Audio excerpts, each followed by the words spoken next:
다음은 강재묵 기자가 준비했죠. 네, 소개해드리겠습니다. 이상민 폼나게 논란의 매우 송구입니다. 지난 토요일 한 언론이 이상민 장관과의 인터뷰 기사를 냈습니다. 문자로 진행된 인터뷰였는데요.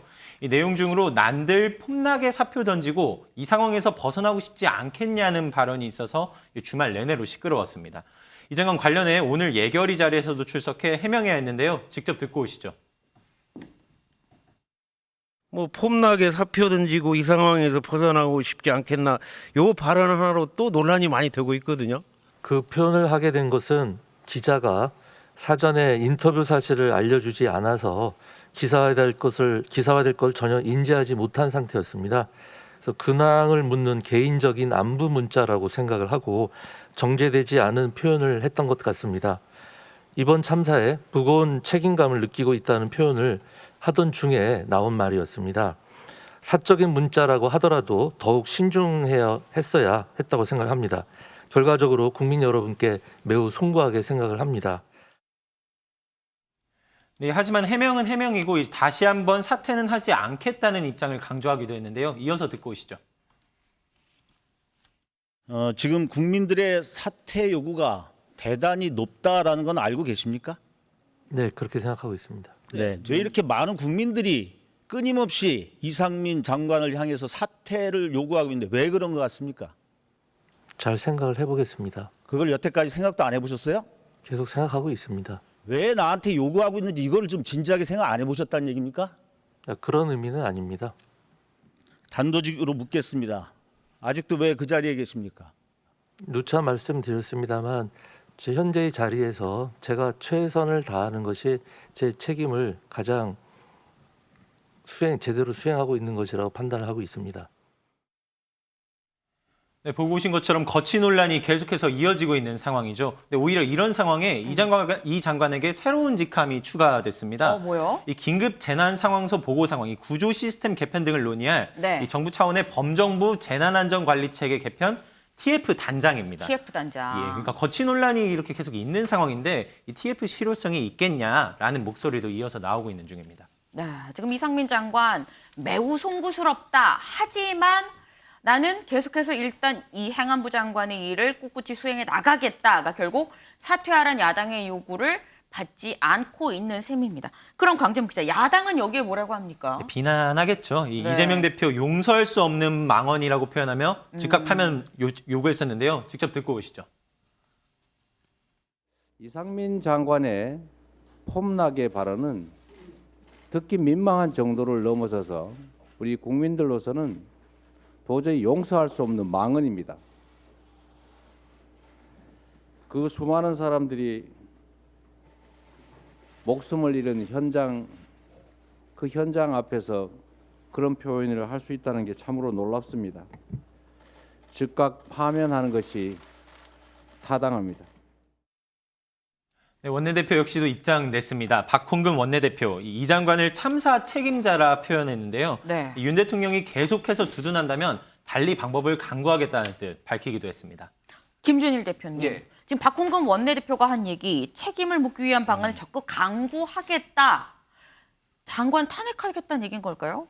뭐 탄핵도 최종적으로 검토를 할 수가 있겠죠. 네. 그러니까 전체적으로 보면 이상민 장관이 이 행안부 장관, 주무장관으로서의 책임이 있는 거는 명확하고 다만 네. 그게 이제 어디까지 책임을 질 것인가에 대해서는 좀 많이 의견이 갈리는 것 같아요. 그런데 네. 전체적인 여론은 수뇌부는 책임지지 않고 꼬리만 자르는 거 아니냐 이런 여론들이 분명히 이제 국민들이나 아니면 일선 경찰 소방서에 있는 거는 사실인 것 같습니다. 그래서 일단 야당은 이제 국정조사부터 해가지고 행안부나 이런 그 부처에서의 잘못들 이런 것들을 이미 하나씩 이제 밝혀나가겠다라는 과정을 거치고 그 다음에 마지막에 최후의 카드로서 아마 압박 카드로서 남겨두다가 마지막에 꺼낼지 말지는 판단을 할 것 같아요. 근데 네. 글쎄요, 뭐 이상민 장관께서 폼나게 사퇴하실 마음이 없으신 것 같은데 참 폼은 안 나네요. 예.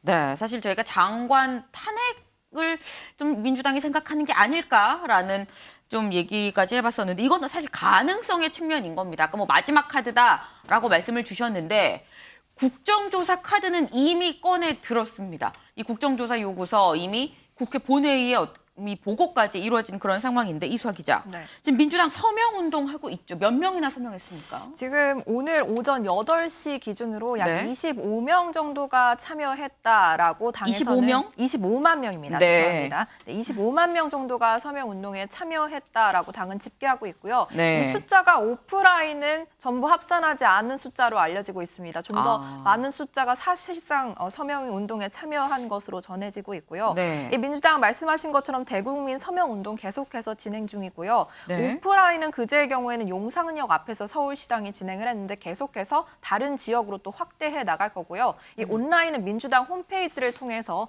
들어갈 수 있습니다. 이 국민의힘은 이재명 대표 리스크를 물타기하기 위한 억지 퍼포먼스 아니냐라고 강도 높은 비판을 쏟아냈습니다. 듣고 오시죠. 민주당의 장외 서명전은 이재명 살리기를 위한 어거지 퍼포먼스에 불과합니다. 국정조사와 특검 그 이상의 것도 마음대로 할 수 있는 거대 야당이 거리로 나서는 이유가 무엇입니까?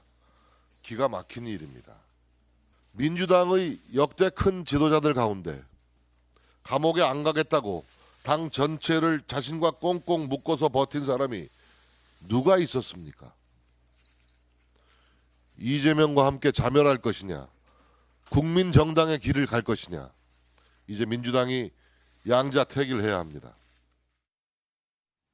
네, 정확히 서명 운동을 언제까지 진행할 건지 당은 아직 정하지 않은 것으로 보이지만 이 당은 오는 24일 본회의가 예정돼 있거든요. 이 자리에서 국정조사 계획서를 제출할 예정이기 때문에 아마 같이 서명 운동란이 올라가지 않을까라는 예상이 나오고 있습니다. 장희찬 이사장님, 지금 보면은 민주당 내부에서 광장에서 싸우겠다라는 얘기까지 지금 나와 있는 그런 상황입니다.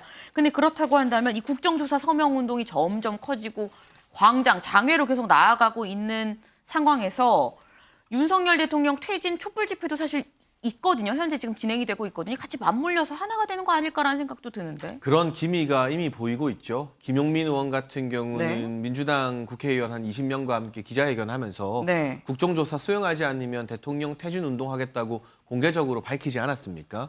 그리고 그 퇴진 운동 한다는 집회에 참석하기도 했었고요. 그런데 문제는 우리 국민 다수가 이태원 참사라는 국가적 재난과 이 슬픔 앞에서 사망자들 또 유족들 위로하고 사고 수습 잘하고 재발 방지책 마련하면서 책임질 사람 책임지는 걸 당연히 원하십니다. 네. 하지만 이것을 대통령 퇴진으로 연결시키는 것에도 국민 다수가 동의할지는 좀 의문스러운 부분인데 이걸 무리하게 정치적 공방의 도구로 삼았다가는 오히려 역풍이 불 수도 있음을 민주당이 참 조심해야 될 것 같고요. 벌써 오늘 유시민 전 노무현 재단 이사장 등이 참여하는 네. 진보 언론단체에서 유가족들의 동의를 받지 않고 사망자들 전원의 명단을 공개했습니다. 근데 거기 댓글에 내가 이 사망자 유족인데 이런 거 원하지 않는다라고 막 항의 댓글도 달려 있었거든요. 네. 이렇게 유족의 동의도 얻지 않고 진보 진영에서 이 사망자 이름을 다 공개해버리고 지금 이 이태원 참사와 대통령 퇴진을 연결짓는 움직임까지 보이고 하는 것 등은 이 국가적 재난 앞에서 정부와 여당이 잘못한 거 인정해라 하는 국민들도 동의하기 힘든 부분일 수 있기 때문에 여기서 민주당이 오버하지 않아야 무리수를 두지 않아야만 네. 정부를 향한 적합한 비판과 견제를 할 수 있을 것 같습니다. 네. 오늘 사실 국회의장 주재로 여야 원내대표가 이 국정조사에 대해서 좀 얘기를 하려고 모였었습니다. 강재묵 기자, 결론 어떻게 났나요? 이 결론을 물어보시니까 이제 네. 결론은 없다고 말씀드려야 될 것 같습니다. 양측의 입장차만 확인하는 시간이었는데요. 네. 이 자료를 좀 보시면서 설명드리면은 먼저 주호영 대표, 지금은 때가 아니다는 입장 보였습니다. 이 강제 수단 없는 국정조사보다는 이 당분간의 수사에 맡기고 이제 맡기는 게 낫다. 정쟁만 유발될 것이다라는 설명이 있었습니다. 반면 이제 박 원내대표는 이 국민의힘을 두고 이 민심과 반대되는 입장을 고집하고 있다라고 표현했습니다. 이후 국정조사법에 따라 특위 구성, 또 특위 계획서 작성에 착수해달라는 요청까지 있었습니다. 그런데 이 원내 회동에 가기 전에 주호영 원내대표가 네. 이 당내 중진 의원들과 간담회를 가졌습니다. 아. 이 자리에 뭐 장제원, 정진석, 조경태 의원을 포함해서 19명의 좀 중진이라고 할 수 있는 네. 의원들이 모였는데요. 거의 대부분 국정조사를 받아들일 수 없다라는 의견을 냈다고 전해졌습니다. 다만 이 자리에서 그렇다면 이상민 행안부 장관의 거취에 대해서는 조금 네. 당의 의견을 모았느냐라는 기자들의 질문이 있었는데 또 여기에 대해서는 전혀 다뤄지지 않았다라는 브리핑 내용이 있었습니다. 듣고 오시죠. 이상민 장관 사퇴에 대해서 얘기가 계속 그거는 나오는데 얘기도 들은 바가 없습니다. 윤석열 대통령 순방 이후에 거취 표명할 수 있다고 보시나요? 그건 제가 말씀드릴 수 있는 부분이 위원장님 아닙니다. 그러면은 이제 좀 오늘 좀 중진회의 결과 좀 조용 원내대표 좀더 친친다 늘상 저는 뭐 주호영 원내대표가 우리 국민의힘 집권 여당의 원내 사령탑으로 사는 일에 대해 전폭적인 지지와 성원을 보내고 있는 입장입니다. 네, 그런가 하면 이제 권은희 의원은 다른 뜻 보이기도 했습니다. 만장일치는 아니라는 설명 밝혔는데요. 이 오늘 SNS 통해 국민들 역시 국정조사의 필요성을 인식하고 있다. 이 국민들의 인식에 맞춰야 한다는 의견을 제시했지만 반영되지 않았다는 내용의 SNS 글 오늘 있었습니다. 그렇군요. 뭐 만장일치인지 아닌지는 명확히 모르긴 합니다만 어쨌거나 과반의 의견이 있었기 때문에 또 주호영 원내대표가 국정조사에 대해서 좀 반대 의견을 이 여야 원내대표 회동 가서 이 피력을 한 게 아닐까 싶은데 일단 이상민 장관의 거취 문제는 오늘 이 중진 회동에서 없었다고 합니다. 근데 사실 요즘 친윤계가 이른바 뭐 윤핵관들이라고 얘기를 하죠. 이 친윤계에서 이상민 장관 거취에 대해서 좀 이 장관 쪽에 힘을 실어주면서 주호영 원내대표가 좀 공격을 받는 좀 그런 모습이 있었는데 이 장관 거취 얘기가 나올 수 없는 분위기가 아니었을까 하는 생각이 들기도 하고요. 일단 뭐 저희가 가장 최근에 전해드린 관련 소식이라고 하면은 비공개 의총에서 주호영 원내대표에 대해서 이 친윤계라고 할 수 있는 의원들이 일제히 좀 비판의 목소리를 내놨다. 네. 그래서 뭐 이용 의원, 장제원 의원의 목소리까지 저희가 전해드렸는데 네. 이 주호영 원내대표가 이때 장제원 의원이 만약 내 사정을 안다면 생각이 달라질 수도 있다라고 말하기도 했습니다. 두 사람 간에 약간 전선이 되는 거 아닌가라는 네. 생각도 들었는데 오늘 중진 회동에도 장제원 의원이 왔지만 네. 장현 이번에는 약간 주 원내대표에게 힘을 실어주는 오. 저번과는 상반된 분위기의 발언을 내놨습니다. 들어보실까요? 당내 이런 그 민주당의 정치 공세에 대해서 강하게 대응해야 된다라는 기류가 표출되지 않으면 원내대표께서 어떻게 그런 협상을 추진해 나가겠습니까? 그런 당내 강한 기류들 이런 것들을 레버리지 삼아가지고 협상을 더 강하게 할 수 있지 않느냐. 그런 차원에서 당의 어떤 강한 기류에 대해서 제가 언급을 한 거지 그거를 갈등 이야기라고 저는 보질 않아요. 당내 분열로 해석이 되면 당내 분열은 보십시오. 유승민 대표가 애정 없는 그런 비난이 당내 갈등을 유발하는 거지. 제가 주호영 대표에 대해서 리더십에 대한 언급을 한 게 어떻게 갈등 이야기입니까? 네, 장제원 의원 주호영 원내대표랑 늘 소통을 하고 있다라고 얘기를 했습니다. 근데 그러면서 얘기가 갑자기 유승민 전 원내대표 얘기가 나왔습니다. 김준일 대표님. 예. 유승민 전 원내대표가 한 게 당내 분열이다. 이거는 무슨 뜻일까요? 뭐 쉽게 얘기하면은 주호영을 못 때리니까 유승민을 때린 거죠. 예, 지금 분위기가 지금 어떠냐면은 네. 장제원 의원이 한동안 잠적했었잖아요. 사실상 네. 언론에 없었잖아요. 근데 네. 최근에 갑자기 발언들이 막 나오기 시작합니다. 그게 윤석열 대통령의 마음이다라는 거를 직접 얘기는 안 하지만 대변하듯이 그게 왜 이상민 장관 옹호 안 해주냐 최근에 그 언론 보도 나왔지만은 전체적으로 네. 대통령실이 조금 당의 섭섭함을 토로했다 이거 하나가 있었고 또 하나는 이제 그 김내 홍보수석하고 네. 강승규 수석 같은 경우에 왜 네. 퇴장시켰는지 이거에 대해서 네. 이용 의원이나 지금 장제원 의원이 비판하고 나섰잖아요. 네. 그러니까 전체적인 기류가 쉽게 얘기를 하면은 당에 대한 섭섭함을 지금 대변해주는 역할이에요. 장제원 의원이. 네. 그러니까 주호영 기류를 전해주는 건데 네. 그런데 그렇다고 마냥 주호영 의원하고 척을 수는 없는 그런 상황입니다. 그러니까 주호영 의원을 또 옹호해주는 척하면서 사실은 누군가는 또 당내에 이제 문제가 있는 사람을 지적해야 되니까 유승민 의원이 나온 거고 지금 사실 장제원 의원이 언론 플레이를 좀 세게 하세요. 아까 전에 그 만장일치로 했다라고 근데 권은희 의원도 반대했다고 그랬잖아요. 네. 제가 지금 하태경 의원과 몇몇 의원들한테 들어보니까 네. 3분의 1은 적극 반대 중진들이 3분의 1은 소극적 찬성 네. 3분의 1은 늦더라도 해야 된다 이 정도 기류였다라는 거예요. 오히려 지금 찬성 쪽이 더 많다. 지금 당장은 아니더라도. 그러니까 전체적으로는 당이 그러면 뭐 아무것도 안 하고 야당이 질의하는 동안 그러면은 눈만 멀끔멀끔 뜨고 그냥 가만히 있어야 되냐. 네. 아니 근데 예, 그렇다고 예. 한다면 찬성이 더 많다고 하면 주호영 원내대표가 가서 반대한다고 얘기를 하면 안 되는 거잖아요. 근데 반대를 했거든요. 아니 그러니까요. 지금 이게 그래서 미묘하게 대통령실과의 갈등이 이런 게 있어서 지금 미묘하게 지금 가운데서 또 이런 뭐 약간의 언론 플레이도 있고 이런 상황이에요. 그러니까 이 말 자체를 이제 고지고대로 들으면 안 되는 것 같고 사실상 주호영 원내대표에 대한 압박이라고 보시면 될 것 같습니다. 그래서 좀 사태는 지켜봐야 되는데 어쨌든 국민의힘 중진들도 국정조사는 늦더라도 해야 된다. 아니면은 어떤 식으로든 야당 혼자 저렇게 활개치게 내버려두면 안 된다라는 기류가 있는 거는 분명합니다. 그런데 나와서 만장일치라고 한 거는 거짓말을 한 거죠, 사실상. 예. 장해찬 이사장님, 지금 사실상 장제원 의원이 만장일치가 아닌데 거짓말을 했다라고 말씀을 주셨어요. 혹시 하실 말씀 없으십니까? 만장일치와 같은 기류였겠죠. 권은희 의원 당 나가고 싶어서 안달이 나신 분인데 뭐 그분까지 굳이 카운팅해야 되느냐 뭐 그런 의미일 것 같고요. 이게 만장일치가 아니라 실질적으로 국정조사 찬성 여론이 더 높았으면 지금처럼 조용하게 이 주호영 원내대표가 이건 반대다라는 입장을 전하기 힘들었을 겁니다. 일부 개별 의원들의 어떤 이 튀는 발언이 있었을지는 모르겠습니다만 네. 그게 이 중진 의원들 전체의 분위기와 큰 뜻에서 뭐 대립각을 이룰 정도의 세나 숫자는 되지 않을 것으로 저는 보고 있습니다. 네, 일단 어쨌거나 좀 분명해 보이는 건 중진 회동이 만장일치는 아니고 안에서 뭔가 복작복작 뭔가 얘기가 많은 다양한 의견들이 있었던 게 아닌가 하는 좀 생각이 드는데 근데 지금 이게 여의도만 뭐 복작복작한 게 아닌 것 같습니다. 지금 강재묵 기자, 이 헬로윈 참사 관련해서 일선 현장 분위기가 좀 심상치 않다는 얘기가 나옵니다. 네, 저희도 소개해드렸지만 전 용산서 정보계장의 사망 소식 전해드렸었죠. 네. 이 사망으로 일선 경찰들이 더욱 분노하고 있는 상황입니다. 이 수사가 일선 경찰들에게만 집중되고 있다는 설명인데요. 목소리로 직접 듣고 오시겠습니다. 1차적인 책임부터 이제 수사하는 것은 맞겠죠. 예. 맞겠습니다. 나는 예. 지금 언론에 나오는 것이나 지금 뭐 우리 인근 직원들이 조사받는 형태를 본다면은 현장 근무자한테 좀 집중되어 있는 것이 아닌가. 이상민 장관께서는 그 경찰국을 창설함으로 인해서 경찰을 지휘 감독할 수 있고 인사권까지 가지고 수 있는 그런 굉장히 최정점에 있으신 분이기 때문에 권한이 온다면은 책임도 같이 오는 거 아니겠습니까?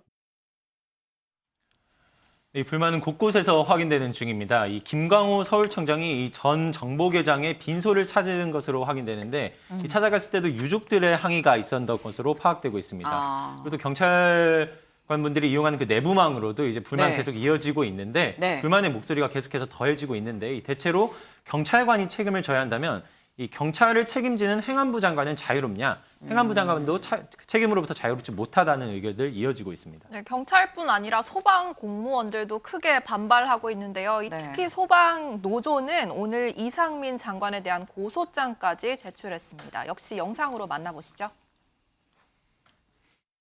오늘 노조가 이상민 행안부 장관을 고발한다고 하던데 맞습니까? 예, 맞습니다. 현재 직무유기하고 업무상 과실치사상 두 건으로 인해서 고발 조치할 계획입니다. 일상적으로 대응했던 것이 갑자기 무너졌고 그로 인해서 참사가 일어난 거잖아요. 예. 그러면 이것은 재난 현장에서 대응하는 측면에서 잘못된 게 아니라 예방적인 관리적인 측면에서 뭔가 문제가 생겼다는 겁니다. 그러면 그것을 총괄적으로 책임지고 있는 행안부 장관을 책임을 묻지 않을 수가 없죠. 네, 장해찬 이사장님. 사실 지금 이게 뭐 이상민 장관의 거취라기보다는 더 엄밀히 얘기하면 수사가 왜 윗선은 더 이상 하지 않고 일선에만 국한돼서 진행이 되느냐 뭐 이런 불만 목소리 아닐까요? 그런데 일단 현재까지 드러난 정황으로 보게 되면 이 용산서의 전임 서장이었던 이임재 총경이나 이 서울시 112 상황관리관이었던 유미진 총경 등에 대해서 너무나 이해하기 힘든 업무 태만이나 기강회의가 발견이 다 되었잖아요. 뒷짐지고 느긋하게 걸어가서 이태원 파출소 옥상에서 현장 바라보는 거 우리가 다 사진으로 보도로 확인하지 않았습니까? 그렇다 보니 당연히 가장 책임이 많은 현장 이 지휘자인 서장급, 총경급들에 대해서 수사가 먼저 시작될 수밖에 없고요. 저도 현장에서 고군분투하는 일선 경찰관이나 일선 소방관들에게 책임이 전가되는 방식에 대해서는 결단코 반대합니다. 다만 이 책임이 이제 총경급에 대해서부터 먼저 이 법적으로 미비한 부분들을 묻게 되고 그 다음부터는 이제 서울경찰청장이나 이 전체 경찰청장에 대해서도 특수본의 압수수색이 시작된 만큼 단계적으로 진행될 거라고 보여지는데 지금 자칫 우리가 참사의 책임을 명확하게 규명해야 되는 시기에서 이걸 네. 일선 고생하는 현장 직원들과 뭐 윗선 지휘부 사이의 어떤 또 다른 갈등으로 이 문제를 바라보게 되면 정말 이 유가족분들의 어떤 억울함을 풀어줄 수 있는 진상 규명은 더 어려워진다는 점을 명심하고 좀 모두가 차분하게 각자의 입장을 좀 절제할 필요가 있다는 생각이 듭니다. 지금 수사가 단계적으로 진행이 되니까 좀 더 기다려 달라라는 취지의 말씀이신 것 같습니다.